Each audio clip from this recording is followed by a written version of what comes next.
London will never forget the impact of war. Memorials like this one behind me in Hyde Park for the Royal Artillery are all over London. They help us remember World War I, World War II, and our armed forces today who are still striving for peace.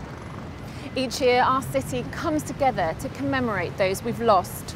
Over the last few years, London Live has highlighted stories and events commemorating war. Over the next hour, we'll revisit some of these stories. Welcome to World War I, London Remembers.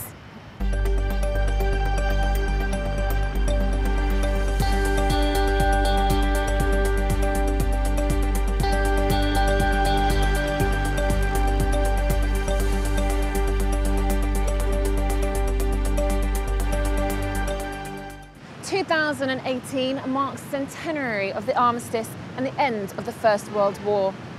On November 11th, we remember those who bravely lived, fought and died for us with a 2-minute silence. You're talking about serious numbers of people who died in the two conflicts, but also 12,000 servicemen and women who died since 1945, and there are sacrifices being made today by the armed forces community. So we want to remember all of them in that 2 minutes. It's 2 minutes. It takes place at 11 o'clock on the 11th of November every year, which is Armistice Day. And in 1918, that was the time when the arms were stilled, which is where the name comes from. So the arms stopped operating and went quiet. It wasn't until 1919 that there was a peace treaty signed.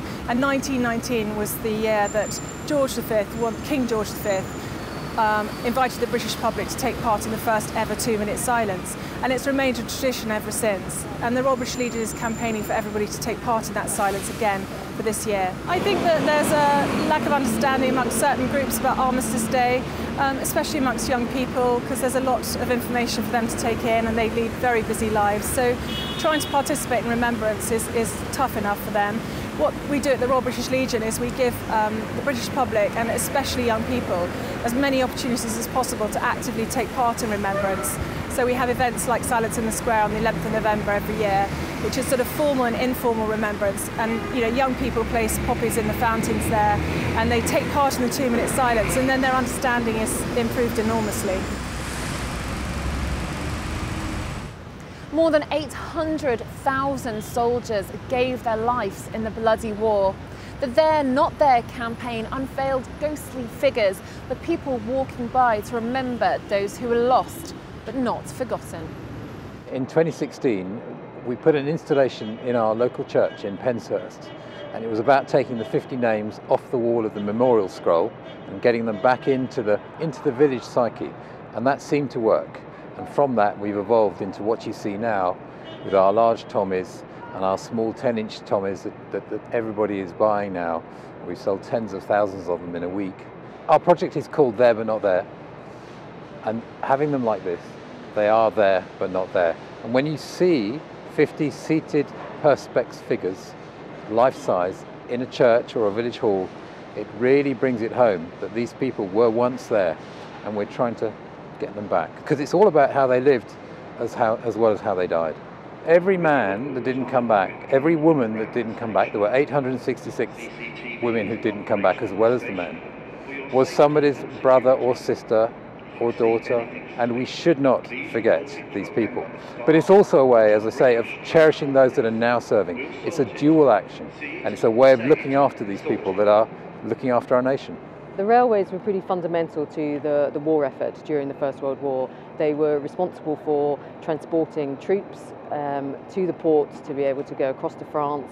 They were also responsible for transporting goods, materials, horses. Thousands and thousands of horses were needed. So the railways were the critical element to that. The Midland Railway Company, which built St Pancras where we're standing, nearly a third of their 67,000 employees signed up. Sadly, approximately 20,000 of them lost their lives as a consequence. But many more came back, and they came back and they took on their jobs, but they'd suffered the hardships, the emotional and physical trauma of being in a war.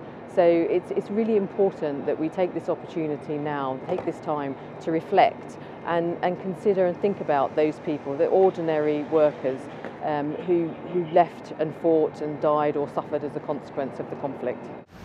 Some veterans leaving the forces are gaining employment by helping to make the wreaths that lie on cenotaphs throughout the UK. Joined in 2006 the Royal Navy, left in 2010. During that time my primary role was a steward, my secondary role was boarding party, catching Somalian pirates, picking up intelligence. When I left the forces I was given a website for ex-military.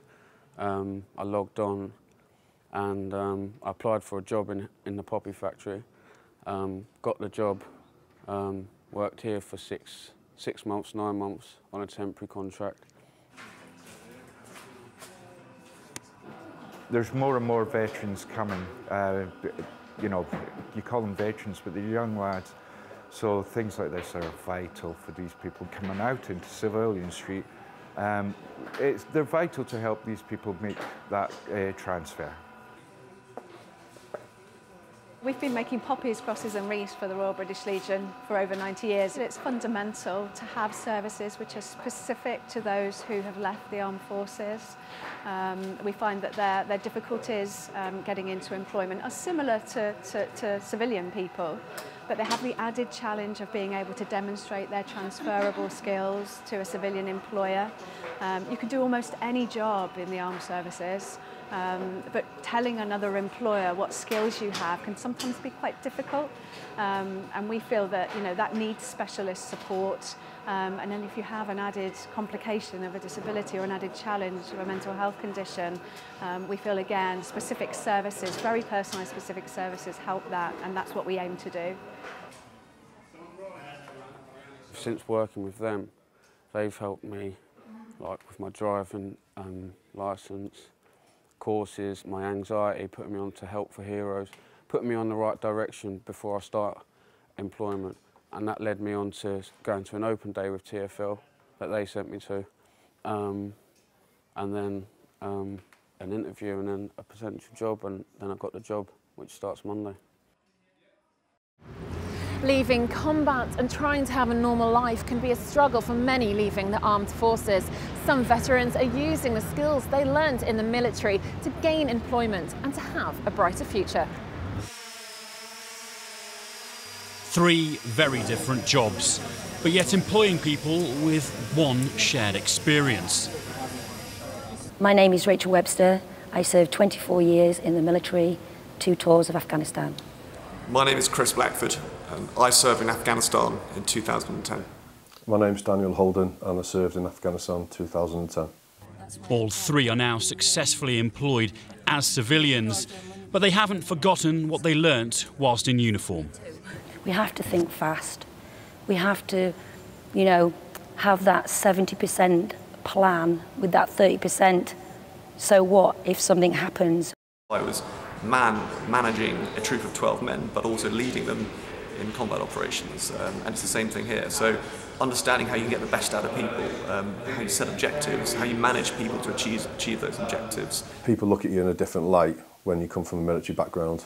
I feel like they've got a bit more respect for you than just the local builder. Our combat role in Afghanistan might now be over, but the last 13 years have been tough for our armed forces. These veterans, however, are trying to use those experiences to help with their new careers. Well, the very seed of the business was founded when my co-founder and I, James, were in Afghanistan. We used drones extensively. We were looking at bridging structures. Can we get a vehicle across a bridge? And what we recognised was that actually there is a transferable technology from the military sector to the commercial sector. At times, extremely stressful and upsetting. And that affects you emotionally, but also it makes you more aware and more supportive of individuals that you meet within the bank. Definitely puts things in perspective. I don't seem to get that stressed anymore. There's a lot more things to be worrying about, especially as in theatre, compared to civilian life. There's nothing really to worry about. Of course, they are the lucky ones, and there are many veterans far less fortunate. But it just shows that even after witnessing the horrors of war, it is still possible to build a bright future. Stay with us as we continue to remember those that have fallen in conflict.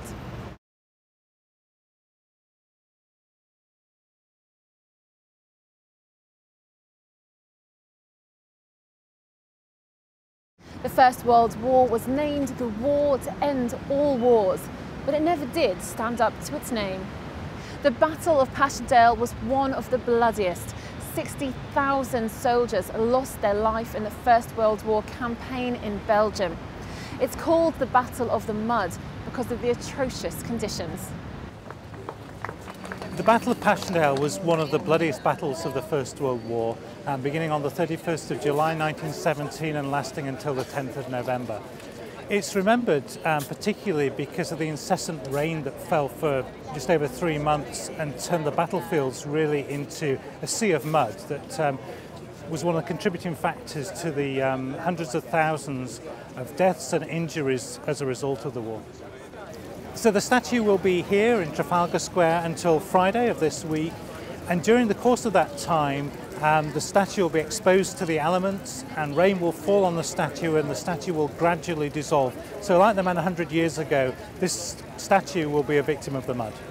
There were more Victoria Crosses awarded at the Battle of Passchendaele than in any other conflict. In total, no fewer than 61 were awarded to men from the United Kingdom and around the Commonwealth. It's the highest military honour for bravery and courage, and so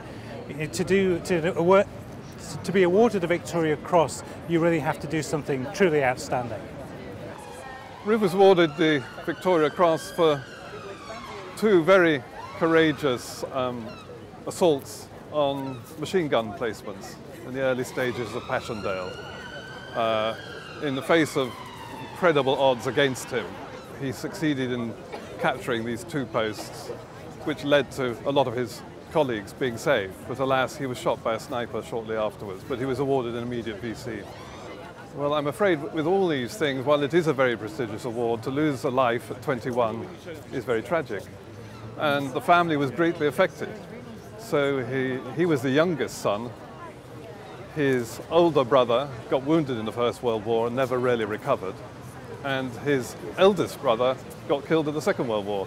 So there's a lot of poignancy, which is reflected on his tombstone in Ypres, where it says, my son, no reward is great enough." To see this statue in such a high-profile place at Trafalgar Square is a remarkable and moving memorial, not only to RIV, but also to the hundreds of thousands of soldiers that gave their lives. Luckily, most of us won't have to face the trauma of war, but we often get our references from films or the small screen, which can give us an insight into what it would be like, as they're usually based on true life experiences. This exhibition, I think, draws upon the fact that we know that so many of our visitors come with impressions of conflict, having been to the cinema as much as they may have been to a museum or having spoken to somebody in their family who might have experienced conflict. And so we know that the cinema really has a really powerful place in forming and forging people's understanding, impressions of conflict. And that's why we felt it was a very, very legitimate and very worthy subject of focus for us this year. I think what we wanted to do was to bring together both elements from the filmmaking world to show you how conflicts have been interpreted, and very subjectively so, by filmmakers, and then to contrast that with some of the material from our own archives. For example, this case behind me of D-Day material used by people or recollections of D-Day, because often archives are the first starting point for a filmmaker. A director like Steven Spielberg looked at photographs taken on the beaches at D-Day before making Saving Private Ryan. And so that contrast and the bringing together of those very different types of material is what we wanted to bring together in this exhibition. The Battle of the Somme was a film released in August 1916 showing the early stages of the Battle of the Somme fought during the First World War. This was the first ever feature-length combat documentary. It was an absolute revelation to its audiences. The people who saw this film in 1916 had never seen anything like it. Millions of people saw this film in a few short weeks, and many people felt like they'd been transported to the battlefield, like they were seeing the battle for themselves. It's a film that had a huge legacy. It was, in recent years, inscribed on UNESCO's Memory of the World Register. So for documentary history, this gives it a status comparable to, say, Stonehenge. It's that kind of. It's a document of that importance. It's had a huge effect on the way battle films have been made ever since. And also, if you've ever seen a TV documentary, there's a good chance you've seen footage from this film. The great challenge when choosing a clip, might be 30 seconds, might be a minute or two from a film, is to choose something which really expresses the character of that film. Obviously, many films have well-known lines, but really choosing those bits which express something of the spirit of the film and maybe the period it was made in, that's a real challenge. Londoners were part of the many that took up the rallying cries in the trenches, and to mark their sacrifice, a memorial stone was placed in Tower Hamlets. So what we need to do now, I think, is to lift the Australian flag. Just bring it back to us. Okay, we've been commemorating a rather interesting local man, Charles Pope, who was born in this area, who then, as a young man, emigrated to Canada, then came back, became a police officer, then emigrated to Australia, and then the First World War came along, and he was involved in military conflict, and he died, and he was awarded the VC for his extreme act of bravery. Tower Hamlets has been quite a big source of people who have given their lives in the service of our country, and we want to commemorate his sacrifice and also to show local people something about the richer history of our area. In Tower Hamlets we discussed it and decided actually it would be better and nicer if we put them in parks. It makes them safer and then they get maintained and cleaned as part of the park regime. Okay. I think when they're all in, as of September, we'll probably be looking to publicise it in schools, because it's a particularly interesting message for young people to know the history of the borough and the history of the people that come from the borough and how that connects to these huge events. The 14 to 18 Now project commissioned pieces of art, songs, films and theatre performances, all relevant to war. There was over 140 exhibits nationwide, with 30 million people coming to see them. I am creating a grime poetry show at the Royal Court Theatre, a semi-autobiographical story about how I felt isolated and rejected. I was being bullied, my parents are Mormon, so I was leaving the religion at the time and found grime as my saviour when it was being derived in East London at the time. So the Represent Act is specifically about these laws that were passed that gave women over the age of 30 the right to vote. So this particular strand of 1418 Now has picked 3 women under the age of 30, so who wouldn't have been able to vote, who now have a voice and looking at these big artistic projects that we've all created. The First World War had basically a global theatre of operations. Do you know what I mean? And so generally people tend to speak about it as a European theatrical affair, but it had tentacles to every corner of the globe. Mine will be largely on some of the African campaigns and about African men and women who, though at the time unfree, believed enough in the concept of freedom to want to enlist and fight in the war. So yeah, that's essentially what I'm doing. Our programme this year ranges right across the UK and in fact internationally as well. There are lots of projects in London. William Kentridge's The Head and the Load premieres at the Tate Modern Turbine Hall. Memorial is at the Barbican. Sylvia with Kate Prince and Zoo Nation is a soul, funk, hip-hop show at the Old Vic and then tours and comes back to Sadler's Wells. And for Processions, which is our big participative project, women will take to the streets of London as well as Edinburgh, Belfast and Cardiff. And that is a project that is a celebration of Votes for Women, of the centenary of Votes for Women, but also about women today and women in the 21st century, how much further we have to go. War wasn't just about life in the trenches, and stained glass windows depicting war in all its forms were installed in churches around the UK. The windows of St John's in Hampstead were installed to respect those who lost their lives. There's one particularly significant memorial. The soldier, Friedrich Haffner, is depicted with his back to the viewer. Now below the soldier are little girls, and they're holding his weapons. They're the little sisters who will never forget. You know, this is the big brother who's been killed. This is the man they might have married being killed. The generation of the First World War were told by their teachers, you have got to work because you are going to do the work of men. Only 1 in 10 of you will ever get married. And those were the statistics. It was an absolute wipeout.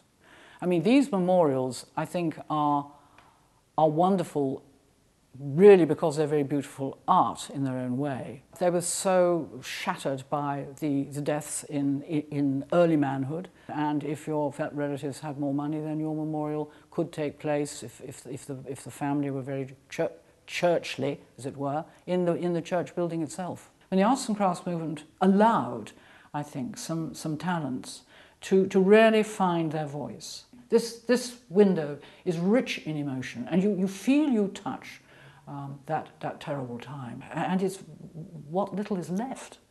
And I think that the Second World War, there was so much bombing, especially in London, that there's very little. That which has survived has become even more precious. We are very lucky that we have some really beautiful things to look at, and it's fascinating to see the different, as it were, take on the idea of memorial after that war. Which was a war of sort of universal participation, really, and of universal tragedy. I mean, we still don't know why it happened. I think the people at the time couldn't understand it, but were strangely enthusiastic to us about it, the feeling that these wrongs had to be put right. And that very much is a message that comes through in The Glass. Coming up, the First World War has been told through stories from the trenches. We take a look at the shocking reality of conflict.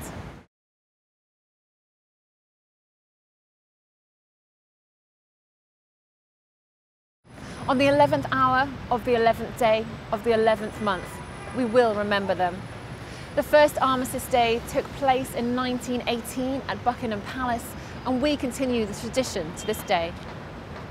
Every year, the Royal British Legion hosts performances at Trafalgar Square, leading up to the 2-minute silence at 11 o'clock.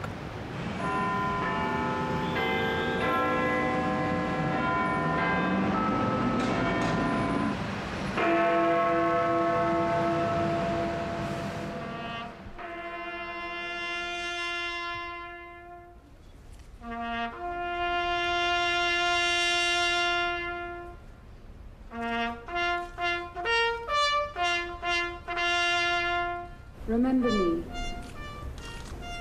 To the living I am gone.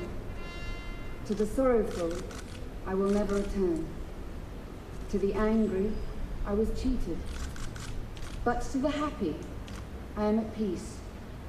And to the faithful I have never left. I cannot be seen, but I can be heard. It's a big appreciation just to stand and sing for the crowd this particular time in my life, you know. Today is the cream of all, because to see all these young people with the people who were only children when I joined outside, you know, spending this particular day, which we should always have every single year, I really enjoyed myself today. It's unbelievable because there was a time when we thought that people were beginning to forget until this past couple of years, and it's all coming back again that they're really thinking hard about this particular day, because a lot of very, very good people lost their lives fighting for the country. And I think the school children should be very proud of it as well. And I think we've got a great country, and it's a free country, and let's keep it that way.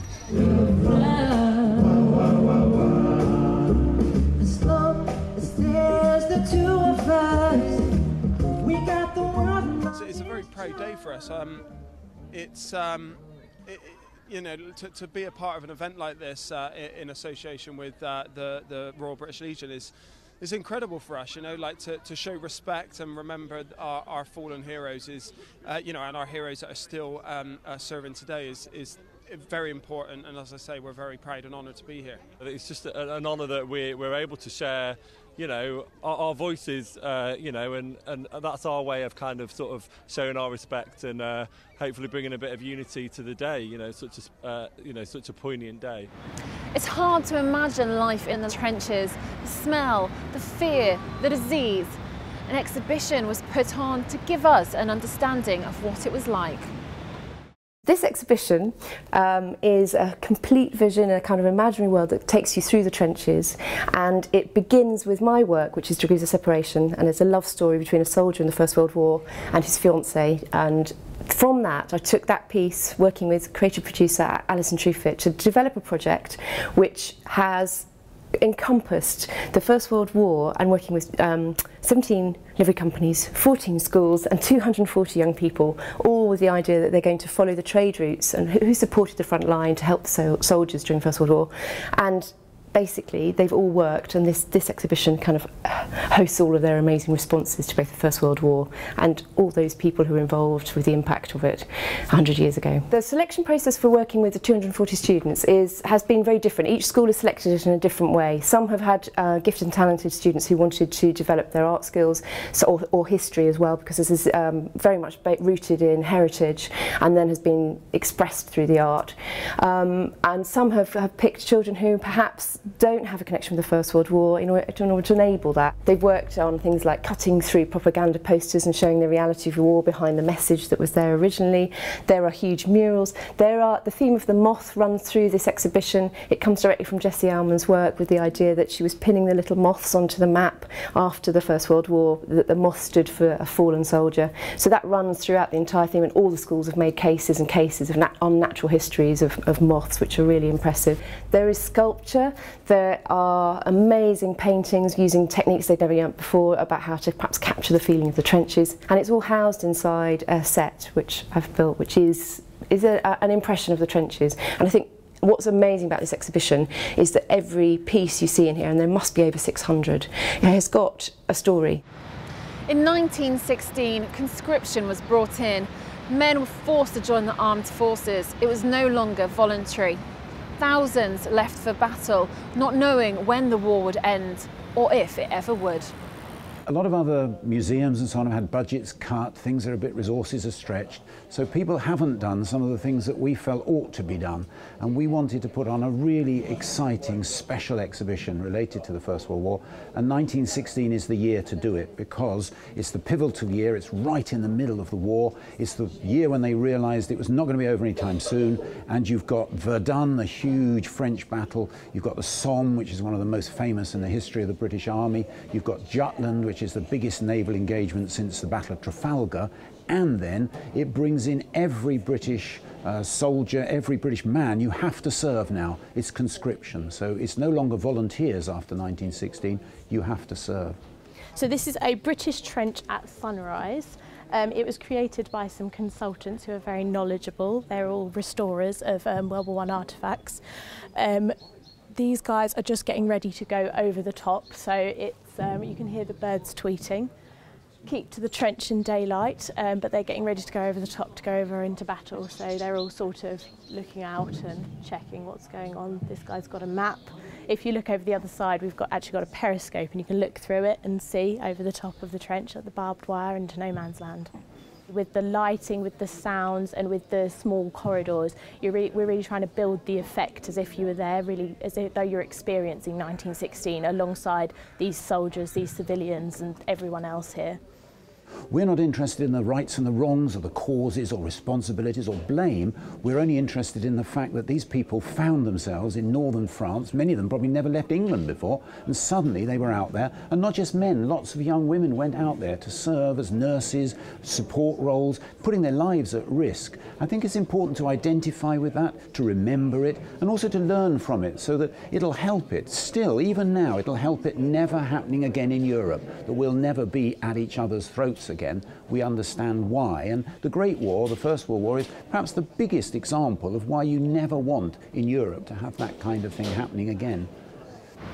Many Sikhs died in battle, fighting for the country, fighting for democracy. There But Not There is a World War I project that's been given £2 million worth of funding from the Armed Forces Covenant Trust. The funding is to go towards silhouette installations like the one we have in the temple here today. Different community groups, places of worships and schools can apply for the funding so they can host their own silhouette installations in different locations. We've had lots of installations appear today across the UK and in London to celebrate those that lost their lives in World War I. Kabir Maharaj ji ਕਹਿੰਦੇ ਨੇ ਉਹ ਵੀ ਬਨਾਰਸ ਦੇ ਰਹਿਣ ਵਾਲੇ Significance for Sikhs is quite huge. Many Sikhs died in World War I. Many were awarded the Victoria Cross. Sikhs fought in the Battle of Somme and the Battle of Gallipoli, and I believe that it's very important for the Sikh nation as well to remember our own commitment to democracy, our own participation.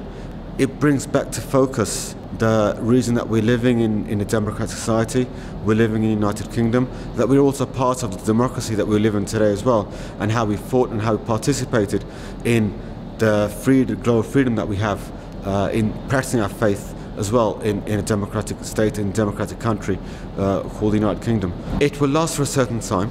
When Remembrance comes in November, again we'll re-advertise them, and we'll make a big event out of it. We want to keep it fresh as well. You would create a lot more interest, more memory, more questions for the martyrs. In 2014, at the Tower of London, a wave of poppies flowed from the tower into the moat, each one a unique representation of a soldier that lost their life. The handcrafted poppies remained at the tower before the exhibition went on tour nationwide.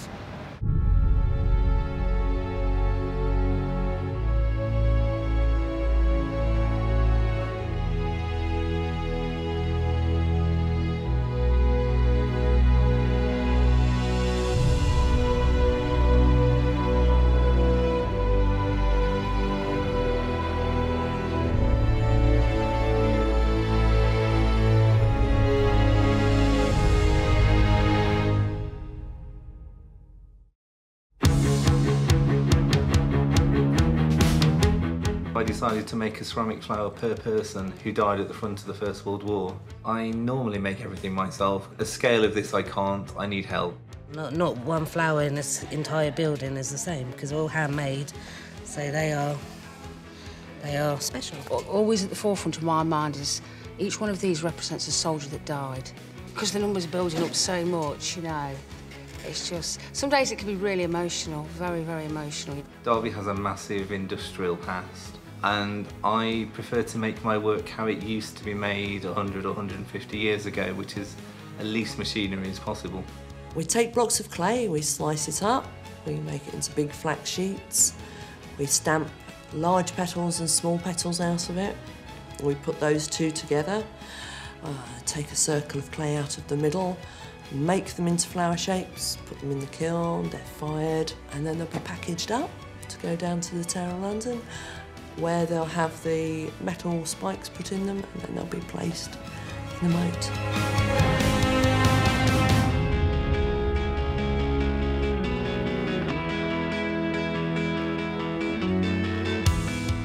The poppies have been installed by a team of volunteers. Over 8,000 have volunteered their time to commemorate all those great fallen heroes who lost their lives in the First World War. If one person planted 200 poppies a day, it would take them over 12 years to install them all. 888,246 is just a number, but visualising it in this way, it really does hit home.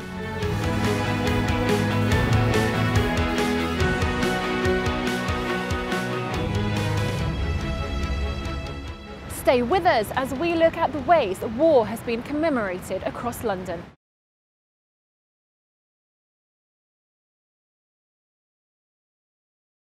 Welcome back to World War I, London Remembers. Let's take a look back at the November 11th commemorations that happened across central London. At the going down of the sun and in the morning, we will remember them.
go home, tell them of us and say, for your tomorrow, we gave our today. Ladies and gentlemen, thank you very much for observing an impeccable 2-minute silence here in the square. Thank you very much to Lance Corporal Stuart Lang as well for his performances. And John, thank you very much as ever. The troops have come back from Afghanistan and we are sort of looking forward now. We're looking after the fallen, but at the same time we're looking after the future of the living, and the future of the living takes in girls, boys, mums, dads, grandparents, so it's important, and there's an awful lot of people in all 3 services. The poignancy of the centenary has driven a huge amount of interest in remembrance and support for the Legion. So we've developed a whole load of centenary projects where people can engage, in their own homes or come to events like this today and take part. And a significant part of that is involving young people, so they can actually engage and help us ensure that the memories of those who made the ultimate sacrifice live on, and that we as the Legion can continue to provide for the Armed Forces community in the future. Someday I'll wish upon a star and wake up where the clouds are far behind me. Where troubles not like lemon drops, away above the chimney tops, that's where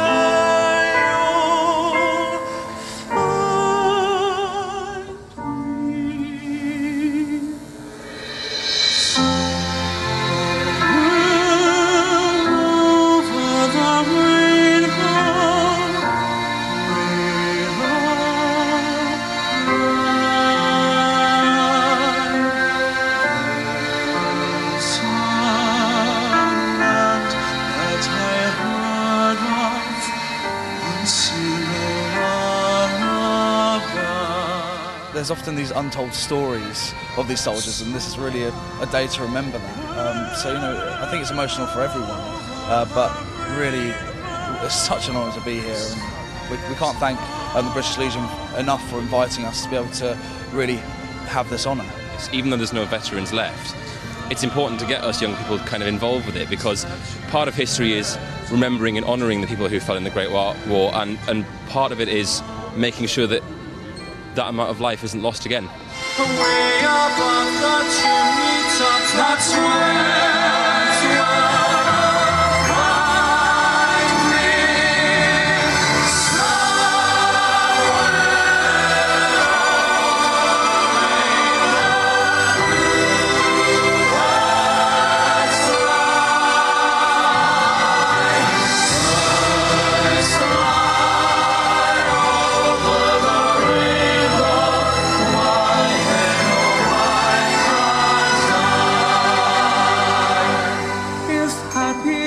little bluebirds fly beyond the rainbow.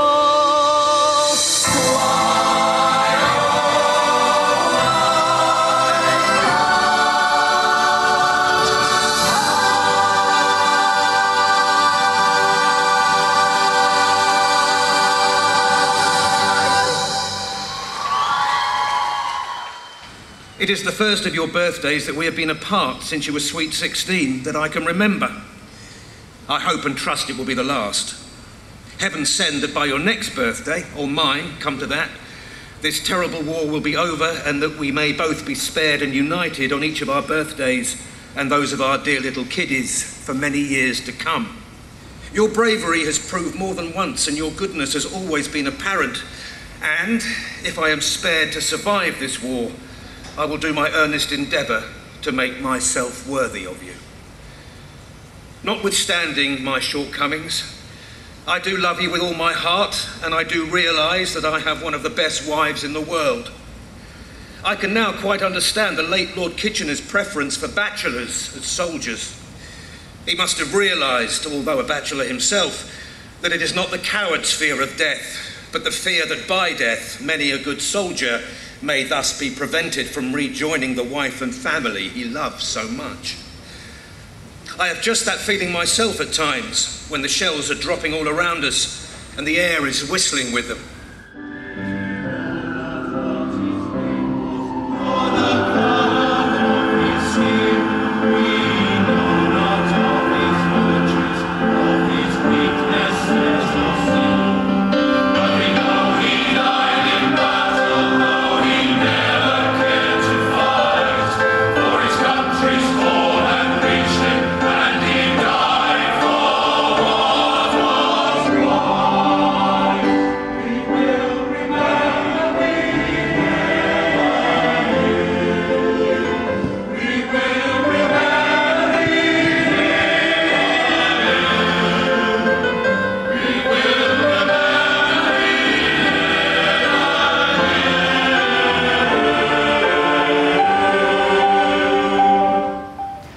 100 years after the First World War, we will never forget.